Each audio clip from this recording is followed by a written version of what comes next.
안녕하세요. 항시문정의 어린이 여러분. 우리는 본관이 어디죠? 창원입니다. 그런데 창원 항시인데 어떻게 해서 우리가 봉화 영주 사람이 됐는가? 600년간 그것이 우리 고향이 됐는가에 대해서 얘기를 해볼게요. 호랑이 담배 피던 시절에 600년 전의 얘기부터 하는 것입니다. 호랑이 담배 피던 시절 600년 전에 할아버지 한 분이 계셨어요. 성함은 황성후, 성후라는 이름을 가진 할아버지였는데, 이 할아버지는 무슨 일을 하셨는가 하면은 고려조 알죠? 고려시대 임금님을 호위하는 부대 신호위에 계셨던 분입니다. 벼슬은 중령장을 하셨어요. 뭐 장군은 아니었지만 장군 밑에 부장을 하셨네요.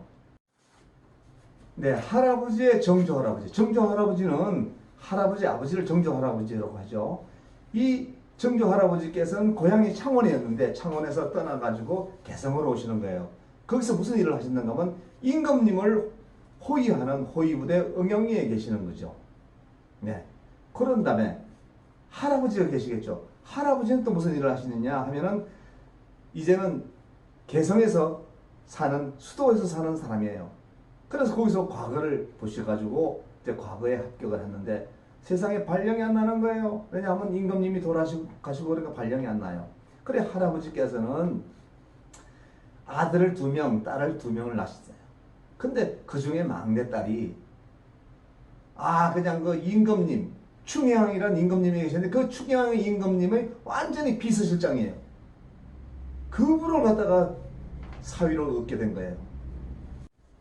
임금님의 비서실장이면 엄청난 거예요, 이게. 권력이 엄청나죠. 그러니까 이분이 보기에, 장인어른께서 옛날에 과거에 합격하셨는데 표선을 못 하세요. 그래, 무려 그냥, 예? 과거에 합격한 지 23년 만에 장인어른을 벼슬을 받게 하시는 거죠. 그래서 무슨 일을 하셨는가 하면은 전갱령이라고 해서 외국 사신을 접대하는 그런 직책을 주시고, 또 동네 있죠, 동네. 부산 옆에 동네 부사까지 하시는 거예요. 그리고 아버지는 무슨 일을 하시는가 하면 권적이라는 분이 이제 고모부가 되죠. 이 고모부께서 또 그냥 두지를 않으세요. 그래서 치문서령이라고 해가지고 고려 왕조의 종묘 제사를 주관하는 그런 직책을 주시는 거예요. 그러니까 굉장히 권력과 왕실과 가까워지죠. 이런 배경을 타고 태어나셨어요, 할아버지께서는. 어째 보면은 검수지를 빨고 태어나셨네요, 그죠? 어째 보면 검수지를 빨고 태어나셨어요. 그러다 보니까 부인도 좋은 부인을 얻지 않겠습니까? 그렇죠. 그래서 부인도 집안이 아주 벼슬이 높은 집안, 그런 집안의 부인을 얻게 되는데 죽주입니다. 죽주. 옛날엔 그 여자들도 이름이 다 있었는데 족보에 기록되는 게 여자 이름이 없어요. 그래서 죽주안씨라고 우리 할머니가 죽주안씨입니다. 자, 이제 우리 주인공이신 성자 후자 할아버지의 부인 죽주안씨의 친정집이 얼마나 대단한 걸 한번 얘기해 볼게요. 이 할머니의 정조 할아버지는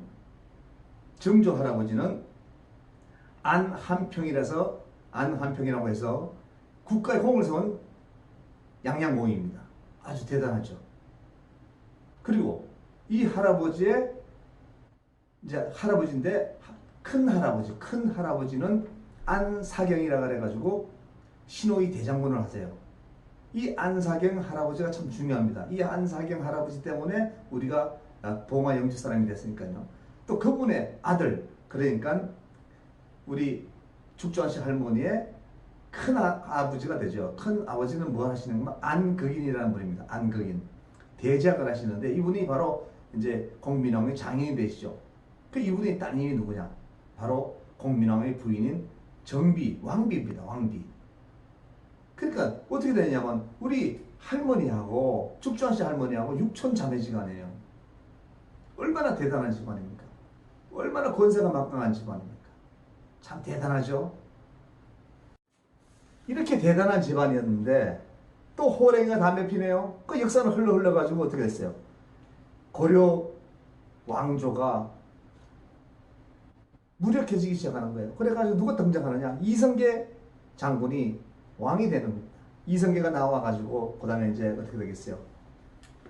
이성계가 나와서 조선을 개국하기 전에 최영장군, 황금을 돌같이 얘기를 하는 최영장군을 먼저 죽입니다. 고려의 충신인. 그리고 1392년에 조선을 개국하죠. 조선을 개국할 때 고려의 옥새, 임금님 옥새를 그대로 가지고 인계인술하는 거예요. 옥새는. 그래서 그 인계인술할 때 바로 할머니의 육촌이신 공민왕의 정비께서 이성계에게 옥새를 갖다가 줍니다. 그냥 주는 게 아니에요. 강압적으로 바친 거죠. 이렇게 됐어요. 그래서 조선이 개국을 하는데 우리가 어떻게 되겠어요? 우리 집안은 왕씨의 외척 집안이잖아요. 왕씨의, 그러니까 고려 왕들의 성이 뭡니까? 왕씨. 비단의 장사 왕서방 왕씨예요. 왕씨. 예? 왕씨의 외척 집안이거든요. 그러면 외척 집안이 살아남겠어요? 목숨을 부지하게 도망을 가야 되겠죠. 그래서 왕씨들은 뭐 성을 다 바꿨죠. 뭐 옥씨로 바꾼다든지 전씨로 바꾼다든지 이렇게 많이 바꿨는데 우리는 개성을 떠나서 무려 4대나 살던 개성을 떠나서 어디론가 가야 되는데 창원에는 이미 4대가 지났기 때문에 영구가 없어요. 그래서 거긴 가지 못하고 처가를 따라서 어디로 갈까 하다가 처가를 따라서 내려오는 곳이 바로 영주 봉화 지역입니다. 그 왜 그러냐? 아까 얘기했죠. 안사경이라는 분은 부인을 죽주 안씨를 인데 부인을 순흥 안씨로 부인을 뒀어요. 안씨끼리 결혼하죠. 본관이 다르다 그래가지고. 그래서 순흥에서 돌아가셔가지고 묘가 어디 있는가 하면 부성면 감곡리라는 곳에 묘가 있는 거예요.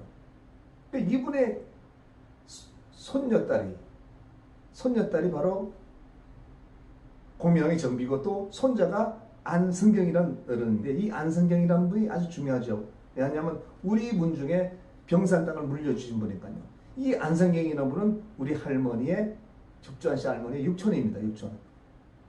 그래서 이 안성경이라는 분의 할아버지가 안사경으로서 부석 감곡이 있어요. 그러니까 할머니 고향이 순흥이죠. 그래서 갈 곳이 없다 보니까 처가를 따라서 내려옵니다. 같이 내려와 피난하는 거예요. 그래서 우리 할아버지는 할머니와 같이 봉화 무라면 두문이 첩첩산골에 거처를 잡으시고 안성경 어른은 병산에 터전을 잡으시는 겁니다. 이렇게 해서 우리가 봉화 사람이 됐죠. 그 후에 이 안성경 어른이 땅을 물려줍니다. 누구한테 물려주는가 하면은 병산 땅을 누구한테 물려주는가 하면 우리 주인공이신 성자 후자 할아버지의 손자 되시는 분한테, 며느리가 또 고모부가 돼요. 안성경 어른하고 곡성이 할머니인데 참 복잡하죠. 그렇게 또 땅을 물려줍니다. 그래서 우리가 영주 사람이 되고 또 어떻게 되는가 하면은 또 이 할아버지의 증손자가 백동 땅으로 들어갑니다. 백동 땅을 또 물려받아요. 이렇게. 그러다 보니까 병산과 백동, 백야리, 희어골, 그게 고향이 되는 겁니다. 그래서 우리가 영주 봉화 사람이 된 것이에요.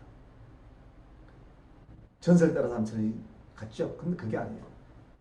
바로 우리 할아버지들의 이야기입니다. 그래서 우리가 무려 600년간 그걸 터전으로 삼고 있고 지금도 많은 분들이 그곳에 살고 있어요. 고향이 원래는 창원이죠. 우리가 원래는 고향이 창원인데 창원을 떠나서 어떻게 개성에 살다가 어떻게 영주로 오게 됐는가, 이 얘기를 하는 겁니다. 자, 이야기가 재미있었나요?